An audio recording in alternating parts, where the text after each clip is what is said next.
एक ऐसी सभ्यता जिसके राज आज भी रेत के जर्रों में छुपे हुए।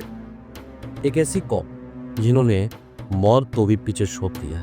जी हाँ, welcome to mysterious India chapter 2 the Egyptian civilization. तो सब कुछ शुरू हुआ लगभग 3100 बीसीई में। यहाँ के राजा नमे, जिन्हें मिनीस भी बोला जाता था, उन्होंने लोअर इजिप्ट और अपर इजिप्ट को एक साथ जोड़ दिया था। नाइल रिवर के किनारे जन्मी एक ऐसी सभ्यता जहाँ पे उनके देवता और प्रकृति दोनों एक समान थे।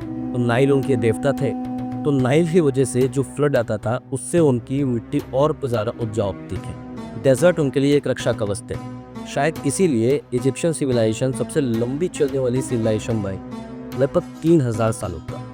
फिर आए फेरो, इन्हें बोला जाता था जिंदा देवता, और इन्होंने बनाई एक ऐसी स्मारक जो उनके मौत के बाद बुरे अमल कर देती, जिसमें से सबसे ज़्यादा फेमस खुफू का द ग्रेट पिरामिड। आज से 4000 साल पहले 2.5 मिलियन स्टोन्स के साथ, मतलब 25 लाख पत्थरों से के साथ बना हुआ एक ऐसा पिरामिड जिसके पत्थर का वेट लगभग 2 से 15 टन माना जाता है। लोग बोलते हैं कि आज से 4000 साल पहले ऐसी अलाइनमेंट करना बहुत बड़ी बात है, क्योंकि आज भी ऐसे अलाइनमेंट के लिए जीपीएस बहुत ज़्यादा ज़रूरी होता है।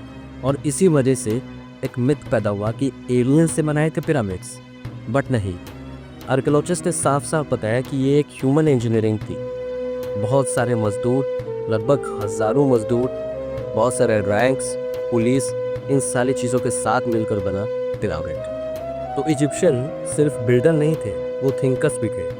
उन्होंने लिखना सीखा हायरोग्लिफ्स, जो कि तस्वीरों के ऊपर एक लिखावट थी। और फिर आया एक ऐसा पत्थर जिनके बिना हम उन्हें जान भी नहीं सकते थे, द रोसेटा स्टोन।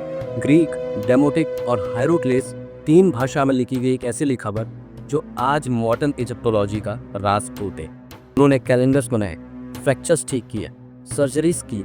सोचिए, आज से 4000 साल पहले वो ह्यूमन एनाटॉमी की पढ़ाई कर रहे थे। तो हर एरा का एक हीरो होता है, जैसे कि पहला हीरो जोसेफ, जिसने अपने आर्किटेक्ट से पहला द ग्रेट पिरामिड बनाया। दूसरी एशिप्सू, ये एक वुमन टेरो थी जिसने इजिप्ट का ट्रेड बढ़ाया और बहुत शांति ले किया। तीसरे एकेनेटन, जिन्होंने बोला कि देवता सिर्फ एक है, एटेन, और इस वजह से इनका पूरा रिलीजन बदल गया। और फिर आए तूतनखामुन, जिनके मरने के बाद उनकी और ज़्यादा प्रसिद्धता बढ़ी।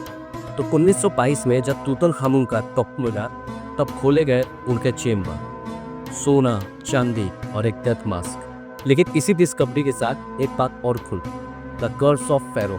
कहा गया कि जो तूतनखामुन का टॉम खोलेगा, मौत उसका पीछा हमेशा करेगी। लेकिन साइंटिस्ट ने बोला कि ये इन्फेक्शन और बैक्टीरिया की वजह से हुआ। अब मिथ या कोइंसिडेंस, ये तो वही जाने। यही तो इजिप्ट की खास बात है, और सच के साथ एक मिस्ट्री छुपी हुई। फिर आए रामसेस सेकंड, जिन्होंने बैटल ऑफ कदेश कर और दुनिया का पहला पीस ट्रीटी लेके। लेकिन धीरे धीरे उनका एम्पायर भी कम होता गया। हिक्सोस ने उनके ऊपर अटैक किया, फिर पर्शिया आई, और एंड में अलेक्जेंडर द ग्रेट ने इजिप्ट को जीत लिया। लास्ट में क्लियोपेट्रा 7 के बाद इजिप्ट बन गया एक रोमन प्रोविंस। और इसी तरह एक सिविलाइजेशन जो कि 3000 साल तक चली, 30 बीसी में खत्म हो गई। लेकिन आज भी आर्कियोलॉजिस्ट उनके राज खोल रहे हैं। अभी हाल ही में 2025 में एमेनोटेट III का टॉम खोला गया, बहुत सारे चेम्बर्स खोले गए। सोचिए, 4000 साल पहले की कहानियाँ आज भी लिखी जा रही। पिरामिड्स के अंदर के सीक्रेट्स, चेम्बर्स, बहुत सारी चीज़ें तो अभी भी हिडन है। आज हम कैलेंडर्स यूज़ करते हैं, ज्योमेट्री पढ़ते हैं या मेडिसिन सीखते हैं। कहीं ना कहीं ये सारी चीज़ें इजिप्शियन सिविलाइजेशन ने ही शुरू की। इजिप्ट सिर्फ एक सिविलाइजेशन नहीं थी, वो कोड थी इंसानी पोटेंशियल का। और इसीलिए आज भी जब हम पिरामिड सीखते हो तो हमें लगता है कि वक्त रुक सा गया हो, क्योंकि इजिप्ट ने हमें ये सिखाया, mortality is temporary, legacy is eternal.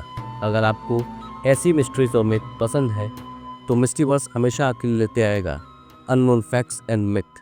तो बने रहिए हमारे साथ, क्योंकि दुनिया बहुत बड़ी है।